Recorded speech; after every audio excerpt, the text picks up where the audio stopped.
for inviting me, and especially into this wonderful room, the Foundation Organisation of Medicine in London, and these medical worthies looking down from the walls.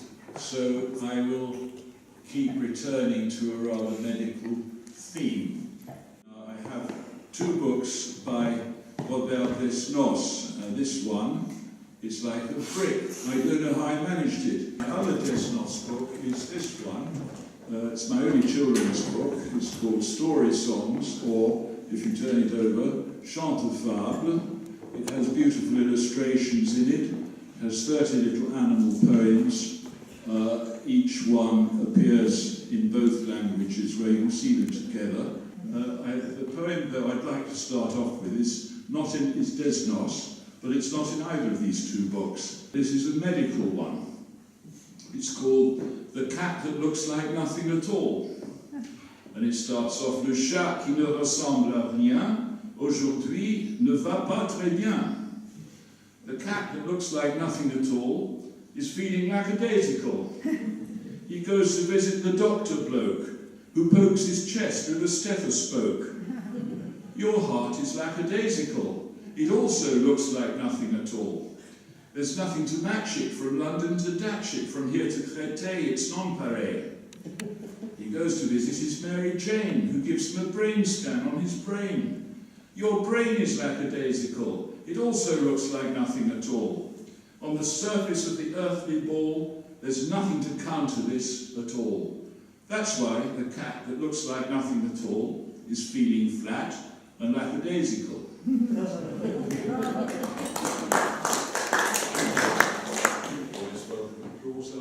The zebra. That terrible horse, the zebra, shakes a hoof as he takes it away. He makes every zebral vertebra reverberate with his bray. From his stable by Sable Zambesi, he flips when the flitting is easy, and samples on sunny savannah black hard grass a la Fata Morgana. But prison has printed on his hide shades of the view he saw inside. You can't quite see the very beautiful blue bird perched on the rump of the zebra. Desnos, as a young man, 1922, 24 or so, found his way to the surrealist group around André Breton, and he quickly became the star. They were trying to reach the subconscious by means of sleep and hypnotism, and in that apparent condition, Desnos produced a lot of extraordinary super-spoonerisms for a character called Eros c'est la vie, which might mean Eros is life, or it might mean drink a toast to life. She was a woman invented by Duchamp. It was his alter ego, as the Queen's Latin Society would insist on saying. And there are pictures of him wearing a huge floppy velvet hat. Anyway, Duchamp wrote 6 rather rude spoonerisms for this character. Desnos picked up the ball and ran with it and wrote 199 of them, all of which are in my book. And here are some. Eros c'est la vie propose que la pourriture des passions devienne la nourriture des nations. Eros c'est la vie proposes that the perishing compost of passions becomes the nourishing repast of nations. De cirrhose du foie meurt la foi du désir de Eros. Eros' desire of love forever dies of cirrhosis of the liver. He fell out, as they all did in the end, with Breton, who kept trying to tell them what to do. Desnos said, surrealism has to go out into the world. It can't just be a little club. I'd like to read you from a poem, a long poem of his from his middle period, called Flint and Fire, a passage about Byron. Byron passed the Pyrenees, reached Toledo, tarried there, dreamed amid the olive trees of the fair and not so fair. He was loved by one insane lady with no brain in Spain. Lady with no brain in Spain, quite the fairest in the place. Near me lord, the lass insane, felt her heart in turmoil race. Then the beauty died of love like a citadel sealed off. Like a citadel sealed off, she was carried in her shroud. There alone, but dreaming of other beauties, walked my lord. All the crowds along the way watched the last remains go by. Watched the last remains go by. Men were hurling imprecations, rusty souls spat bigotry. Some were traitors to their passions. Through the jeers without a word, through the insults came my lord. Through the insults came my lord. Eyes of heavy ocean swell, constables and matadors, country bumpkins, back they fell, till he reached the señoritas, massively endowed pepitas,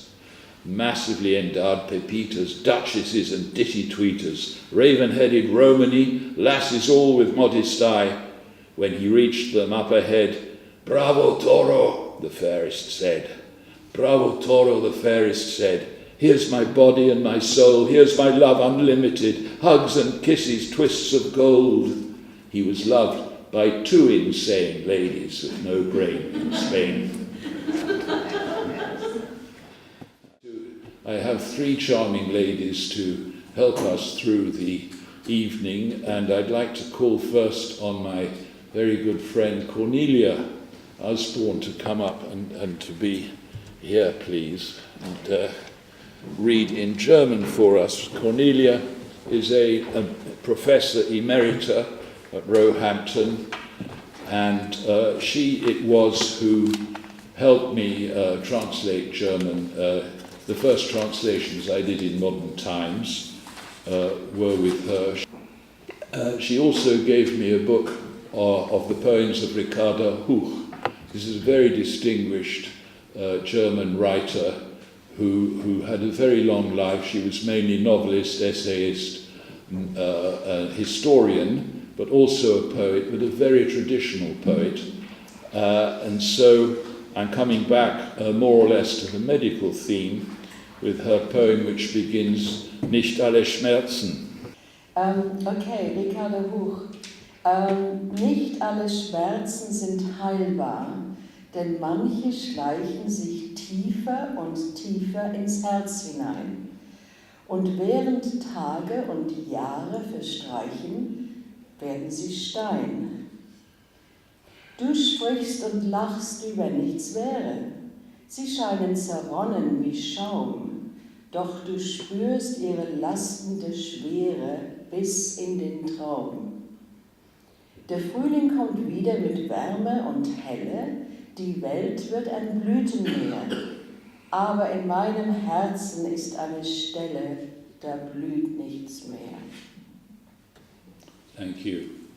Not every hurt can be healed, for many seep to the heart's most secret throne, as the days and years wear on they settle deep, turn hard as stone.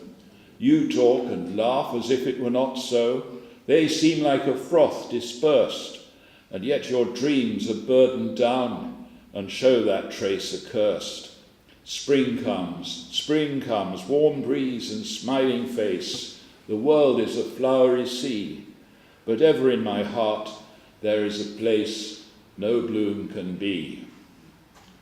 So extremely traditional. She's probably writing that in the 1940s. She's lived through the 2 dreadful wars, and she's resisted, stood up to the Nazis, emerged with honour, and but she continued to write poetry the same as she had done in 1895. So now I mentioned Hans Arp. So although it's much earlier, it's the mid-20s. So I'd ask Cornelia to read a very short passage which begins, "Die drittrigen Leiber." Okay, this is a Zungenbrecher, a real tongue twister, so I hope I'm not coming a cropper here. Die drittrigen Leiber sind oben groß und rissig wie ein Erdteil, unten klein und fleischig wie ein Überzwerg. Sie tragen rauchende Zwielenhemden, sie blasen auf ihre Eselsposaune wie Waldhanswurst-Kadetten, ja, ja, ja. Sie blasen wie ein vokativ geblankverster Gondelmehlsack. Nach den Spielregeln geregelt, für alle Fälle einmal, für Todesfälle zweimal. vom Modenrot bis zum Abendrot. And of course, a lot of these words don't exist at all. They're entirely invented for their Yes. sound quality. Even by German standards, where a lot of words appear made up from our point of view. But, these ones really are. The trisexual bodies are big on top and fissured like a continent, small lower down and fleshy like a super dwarf. They wear smoking shirts of calluses. They blow their jackass trumpet like goofy cadets in the wood. Hee-haw, hee-haw, hee-haw. They blow like a vocatively blank-versed gondola fatty-puff, ruled by the rules of the game, once in all cases, twice in cases of casualty, from chic red sky to shepherd's pie. I translated a poem and it was published, and a young man wrote to me from Montreal. He was in an extreme minority situation because he was a French speaker teaching in an English college in Montreal. And this was a much-loved poem by Aragon, as I realised perhaps a bit too late, that I'd taken what he considered liberties, and he said, look, you haven't, why do you call this a translation? It's nothing of the kind, you just invented a poem. And I answered him back, I said, I don't do what the dictionary does. When I write a poem, you get a poem, or that's when I translate a poem, you get a poem, that's what I'm aiming to do. Leave behind war-torn Europe and its complications and head for Latin America.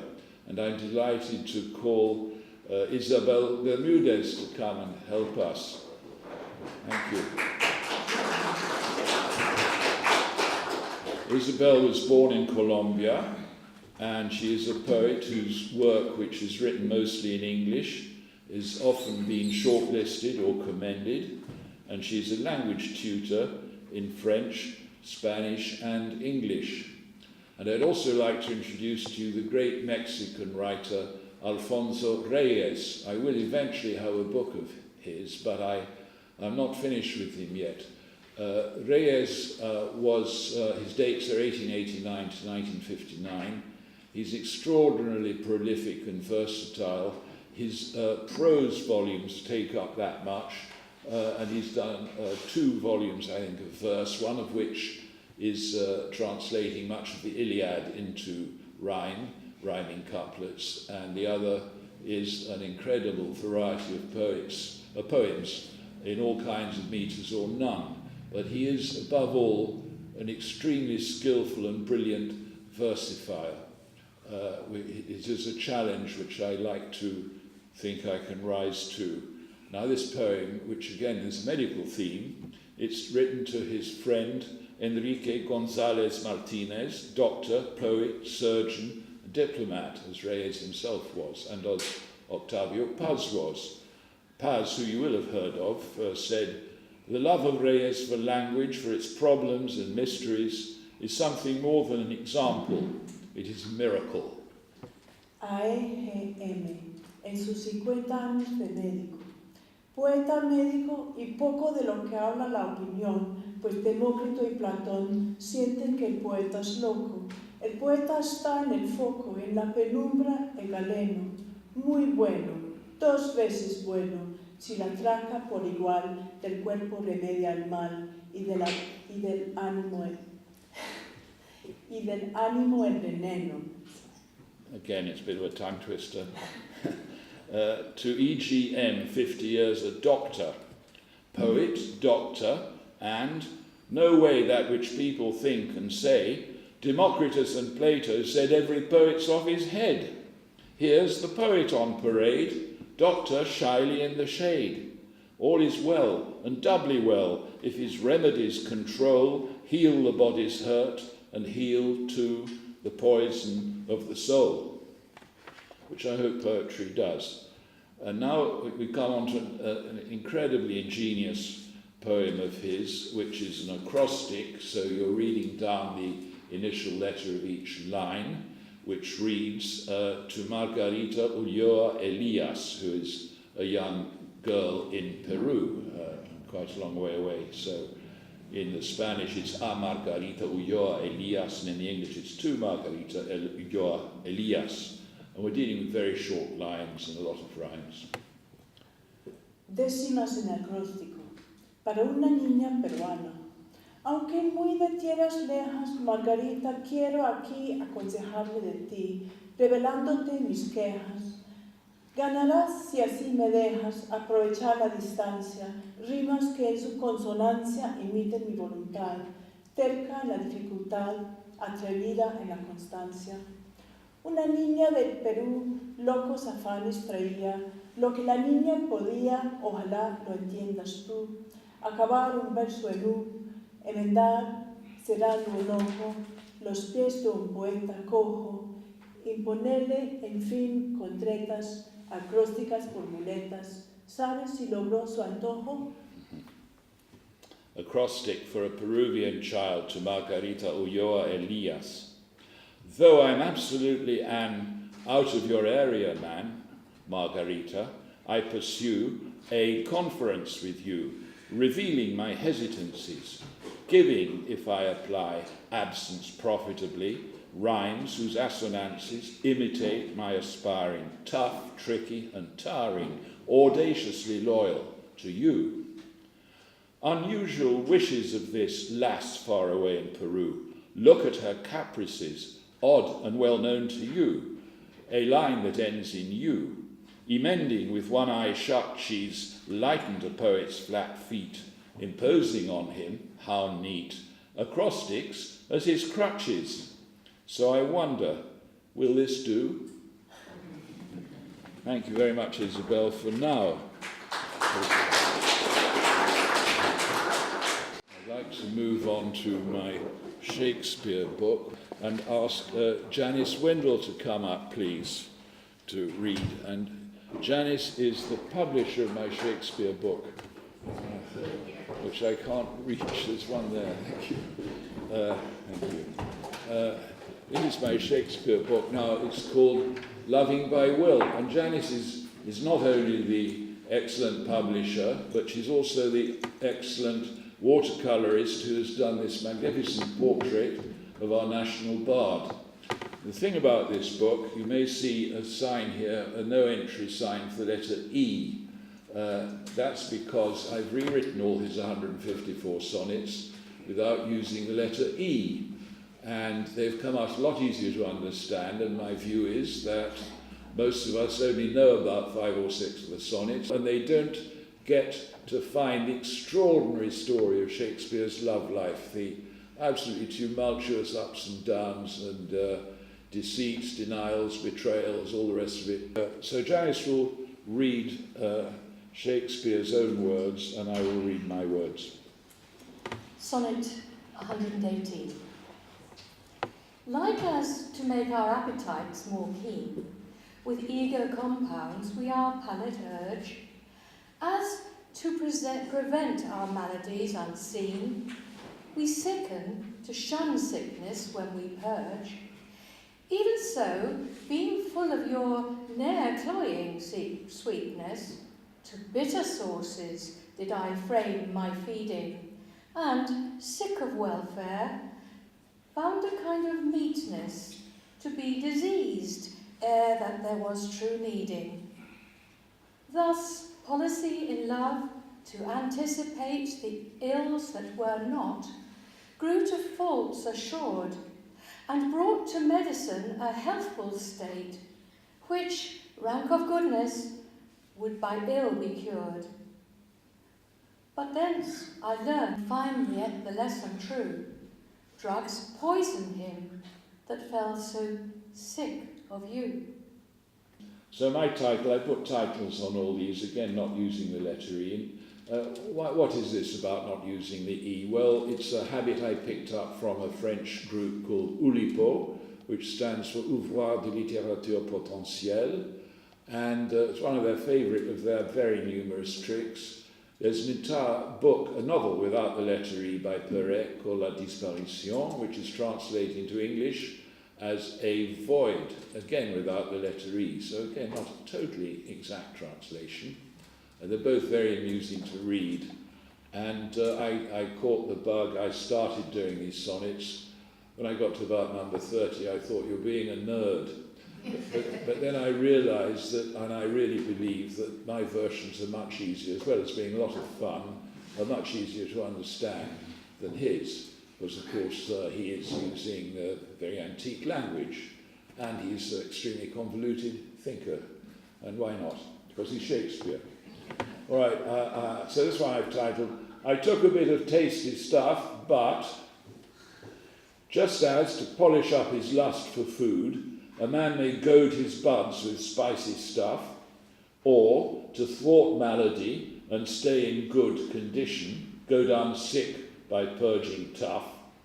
So I, full up with your uncloying sugar, took to consumption of acidulous flavours, and sick of fussing, found a vigour in ailing, though it far from crucial was. That's crafty loving, that's anticipating imaginary ills. So things got squalid, I undid my good condition, rank with sating sugars, and I was put to rights by malady. But do I draw a moral? Oh, I do. Drugs poison him that got so sick of you. And we'd like to do one you do know. My mistress' eyes are nothing like the sun. Coral is far more red than her lips red. If snow be white, why then her breasts are dun. If hairs be wires, black wires grow on her head. I have seen roses damasked red and white, but no such roses see I in her cheeks. And in some perfumes is there more delight than in the breath that from my mistress reeks. I love to hear her speak, yet well I know that music hath a far more pleasing sound. I grant I never saw a goddess go. My mistress, when she walks, treads on the ground. And yet, by heaven, I think my love as rare as any she belied with false compare. Wonderful, thank you. A gallant comparison. My lady's orbs can't match two suns at noon. Coral, too ruddy, trumps my lady's lip. Snow shows my lady's bosom slushy brown. Black wiry hairs top out my ladyship. Carnations, snow or crimson, don't abound around my lady's physiognomy. As for aromas, it was always found my lady's just unsatisfactory. Though to my lady's larynx I'm in thrall, it falls a long way short of musical. Gods of Olympus probably walk tall, my lady's gait's not astromagical. Don't worry though, my girl can still surpass any too crassly sold and broadcast lass.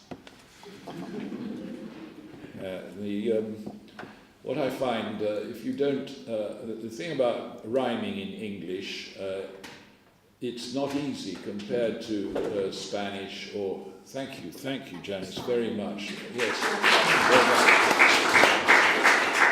I was saying about the rhyming. If in Spanish, it's easy to do rhymes. You've got nada, Spanish armada, big enchilada. Or in Italian, it's similar, so that Dante, was able to write all those works with terza rima, where you need a triple, 3 lines rhyming together, which is not at all easy in English. And the reason for that is that we have too many vowel sounds for that purpose. And if you, it's what I call smeared vowels, and smeared and vowel would be examples themselves. And if you take out the letter E, you greatly reduce the number of vowel sounds. Words start to bang and clang. You actually raise the chances of finding a rhyme. So I invite anyone to ask questions or make comments, please. What was the most difficult poem for you to translate? Oh, Well, pick any number. Or what? That's a very difficult question because if I dare compare it to having a baby as a mere man, one forgets the agony and moves on. You said a moment ago that any translation is better than no translation. Yes. But would you like to qualify that remark in the light of computer translations? Aha, good point. Very good point. You're absolutely right. Those translations are worse than useless, and we are not about to be replaced by machines in the near future. No, it is a desperate thing to say that a bad one is better than none at all. Yeah. Thank you for that question. Yes. And what about the Bible? The Bible. Yes. Yes. Well, of course. Absolutely. It was originally written in other languages than English, wasn't it? Yes. Yes. But it's a beautiful English and then into a modern translation. Yes, I know, the modern translation. Private Eye did a parody in which they took John of Gaunt's great patriotic speech, this precious stone set in a silver sea, and they pictured a committee of scholars saying, that's not right because stones don't float. So they rewrote it as this precious piece of wood painted to look like stone and floating in a silver-coloured sea. I'll start this half with a real medical situation, and the poet is Brecht, who you will know as a playwright, but he also happens to have been the greatest German poet of the 20th century. And what I will say about Brecht is I don't think that he is the exclusive property of the hard left. He is not. He's all human life is there. He is an extremely sympathetic and wide-ranging poet. So this poem is called the 21st Sonnet, and the clinic telephones him with news of Margareta Steffin, one of his most poetically skilled collaborators and loves. And he mentions some guardians in the poem. Those are 6 little carved white elephants. I hesitantly moved my hand to raise the black receiver. I was in a fright. Couldn't enjoy "She's better." Come the night, I thought I'd send a dream with words of praise. This is the dream, that when you're freed to go, our guardians should bow down to you. They ought to trumpet their respect for one who fought so gallantly against the deadly foe. Praise be to them who, when the very ground is swaying, bear their burden, for the greatest triumph is that which no one can demand. And thanks are owed you by the smallest, whitest creature, because you, bravest and astutest, return to us, a fighter and a friend. A sonnet by Brecht. So now I come on to the great Victor Hugo. Is one of his books, I hope, is visible. It's my book, How to Be a Grandfather. It's his last book of poems. He is like the W.G. Grace of French literature. He was both dominant enormously, both statistically and as a personality. And all the poets like Baudelaire, Verlaine, Mallarmé, who are much better known to the English-speaking reader, were in his shadow. He had a disagreement with Napoleon III and went into exile for many years, and I have been in Guernsey, in his wonderful drawing room there, speaking to the Guernsey Literary Festival and being him, and that was an experience. But they thought, how will we get anyone to listen to this funny old geezer? And they brought in a young man to sing to them. And that young man now is on the stage in London. I told his mother he would go far. He was a student then, and he is, if you go to Les Miserables, he is the magnificent fellow on the top of the barricades waving the red tablecloth which has been turned into a flag. That young man is him. He was in the room. He was going, bring him home, he's only a boy, like that, while I was reading the poems. Here's one from my book, How to Be a Grandfather. Hugo had, he tragically lost members of his family, one way and another. He was left really with only 2 little grandchildren, who he doted on and rather spoilt, but he took the view, as he did in politics, less discipline, more compassion, more love, less firing on the mob, less punishment, and so on. So this poem is called Penniless Children. Watch this little one with care, filled with God and great in worth. Babes, before they come to birth, shine above in azure air. God in bounty gives us this. They are sent to us on earth, all his wisdom in their mirth, all his mercy in their kiss. We are warmed in their sweet light. They are cold and heaven shivers. They are hungry, Eden suffers. Happiness is theirs by right. Men have angels in their power. Every innocent unfed puts on trial the evil doer. Thunder's rage shall wake the dead. God, who sent these pretty things to our den of sleep and shadows, sent them down to us with wings, finds them wearing rags and tatters. And now I come on to Jean Cassou. I have two books of him. One is the grey one, which I don't know if is visible, called 33 Sonnets, thank you. Cassou is, again, he's a resistant, but he survived. He went on to create the great collection of the French National Museum of Modern Art, because he was a distinguished art historian. And he was arrested as a suspect resistant. When I was born, he was in a very cold dungeon, December 1941, making up in his head, having no pen and paper, 33 sonnets, which I turned into English sonnets, and they are alongside his ones. There are other poems too in that grey book. So here's one. Since cherry time, I've nursed deep down a wound that opens every day, while by the walls of any town lilacs and suns and breezes play. Land of blue roofs and grey refrains that bleeds in love's romantic dress, tell me why each old yard enchains my life with tears and rustiness.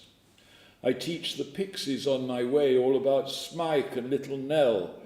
In time the playground tree will tell a rousing tale. One day. Stream forth, bright dawn of carnival, when fists have guns to spark the fray. He didn't, of course, say Spike and Little Nell, but you can guess who it is. It's Fantine and Cosette. And here's one, I have one which he translated from Hugo von Hofmannsthal, whose birthday it happens to be today. And as Hofmannsthal had one Jewish parent, he should not have been published in the Pariser Zeitung, which Cassou got hold of in his prison. So he translated it, which sends the introduction by Aragon, a great poet, into ecstasies. So I translated it from the French and German at once, a poem called Die beiden, he and she, elle et lui. But yeah, I'll read that one. I'll listen to a different one. At her lips she held a cup, held it safely in her hand. Sure and easy was her tread, not a single drop was shed. Sure and steady was his hand, and his horse high-spirited. He with mastery pulled up, made the startled creature stand. Did the strong hand grasp the cup that the fair one offered up? It was not done easily. How they trembled, he and she. Hand by hand was never found, and the dark wine stained the ground. Another book by Cassou is this one, The Madness of Ades. But looking at that book, Jean Cassou, The Madness of Ades, and other poems translated by Timothy Adès. Well, there are three names. Nobody in this country has any idea who any of them are.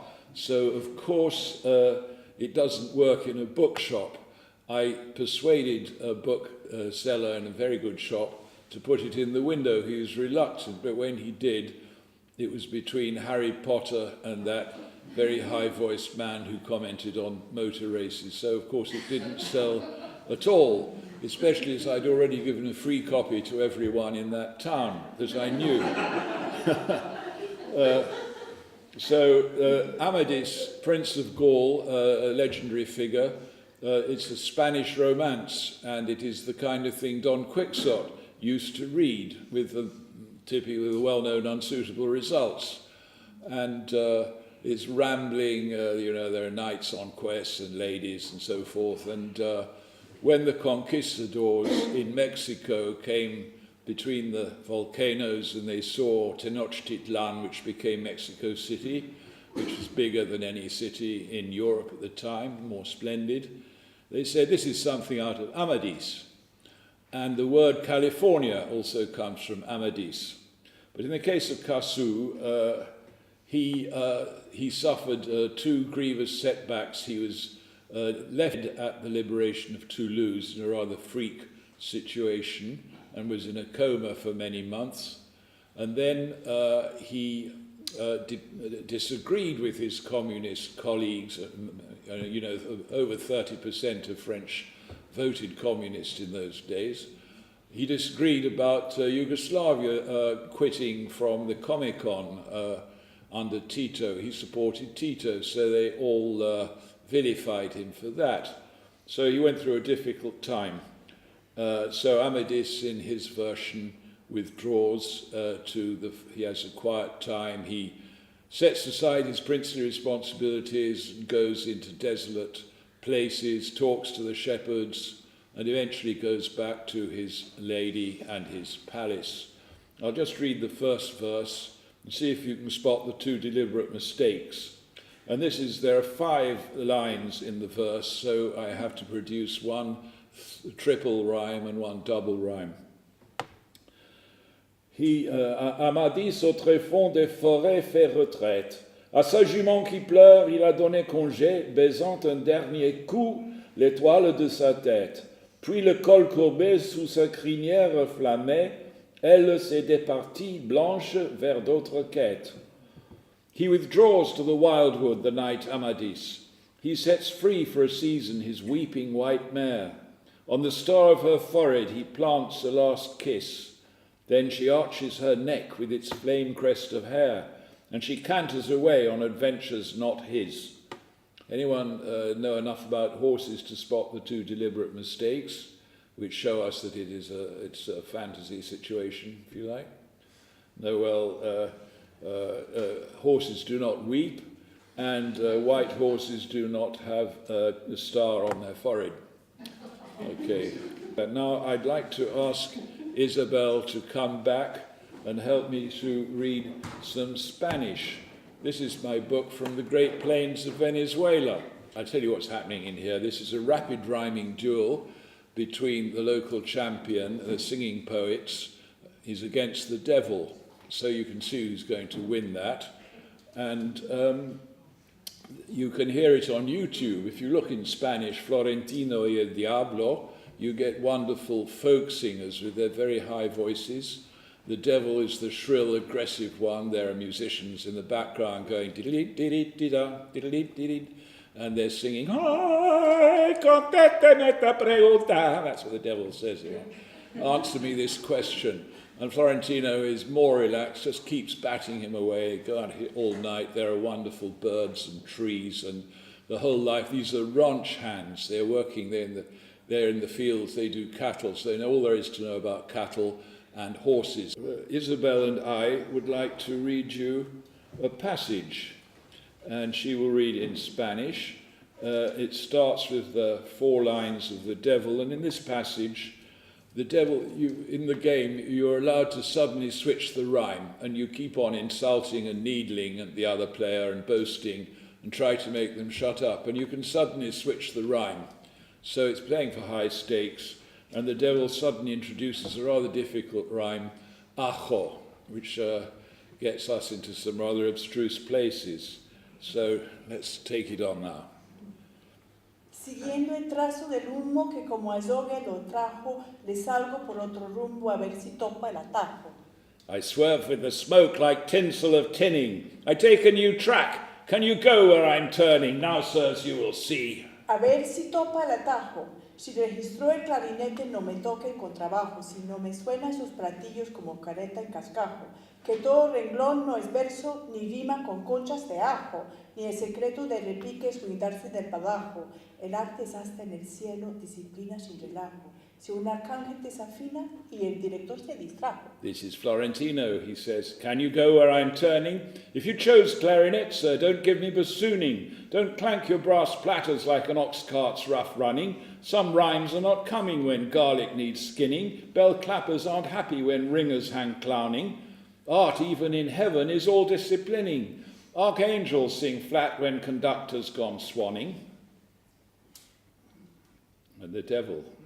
Ya el director se distrajo, pensando en los humoristas de escofino y estropajo, que aquí en la cara abajo lo apodan escarabajo, al visconde conde visco y a Mara ajos al marajo. De esos necios pergaminos yo arrugué más de un legajo, aunque me vista de nuevo respeto al ajeno andrajo. Cuando cantó con un hombre, con el grito lo encorajo, con la audacia lo sacudo, con el número lo aventajo, lo venzo y no lo abochorno, lo castigo y no lo ultrajo. Conductor's gone swanning, file a hoof, love a loafer, he's musing on punning. For the downbeat, despondent dung beetles he's kenning, the viscounts an eye squid, trap scallions the cunning. I've crumpled thick parchments of legal unmeaning. I'm spruce, yet respect others' patching and darning. When I sing with a man, my top note sets him churning. By boldness I shake him, by wizardry winning. I crush, but don't shame him. I trance without spurning. Lo castigo y no lo ultrajo, y yo en refriegos no torturo, pero tampoco agasajo. Si no le echo plomo al tigre, me come el tigre en atajo, y cuando no hay un becerro me atropella el zarandajo. Si usted es quien me atosiga con 1000 golpes a destajo, ¿qué culpa voy yo a tener si en el retreco lo rajo? Contraje mi obligación, la misma que usted contrajo, fajármele frente a frente me lo fajo. Zamuros de la barrosa de Aconorca de abajo, les presento al pesador que nunca saló el tasajo. Ahora verán, señores, al diablo más al trabajo. I trance without spurning. I shun Chinese burning, not whining nor fawning. If I don't shoot the tiger, he'll eat me, no warning. No calf in the offing, I'm bushmeat for dining. Sir, if you molest me with summary dunning, what good to protest if my backlash is stunning?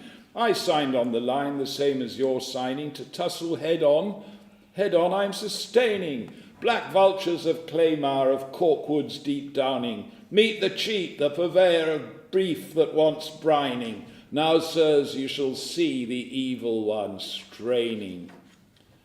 Thank you very much for that. I hope you got a feel for that. It's wonderful to have people who can read these languages. 2 more minutes. 2 more minutes. That's right, because I've come to the very last poem, and it's called Silence. It's by the Mexican Alfonso Reyes. This voice is most slender, my choice to curse thunder, as honey most tender is physic for venom. In a bud that is primed on ephemeral dream, I inquire into ploys to get even with time. I counter the noise with silence, my choice. No less light is the spark that is dark for a moment, and love is still love by intensity silent. Each time fewer words, and each word a verse, each poem a pulse, each pulse universe, a sphere now reduced to the span of its kernel, the moments immortal, the fleetings eternal. So sleep now, my song, you're a dart that fate nailed, whose flight plan has failed. You've lasted too long.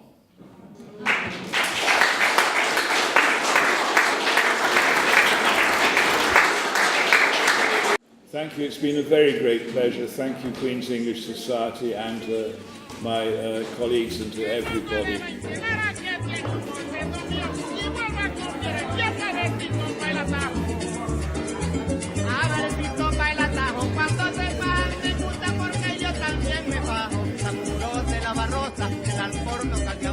Ahora verán, señores, al diablo pasar trabajo.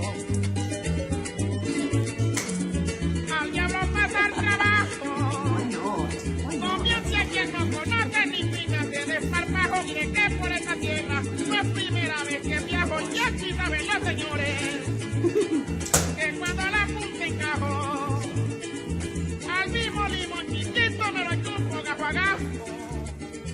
Me lo chupo gajo a gajo. We are.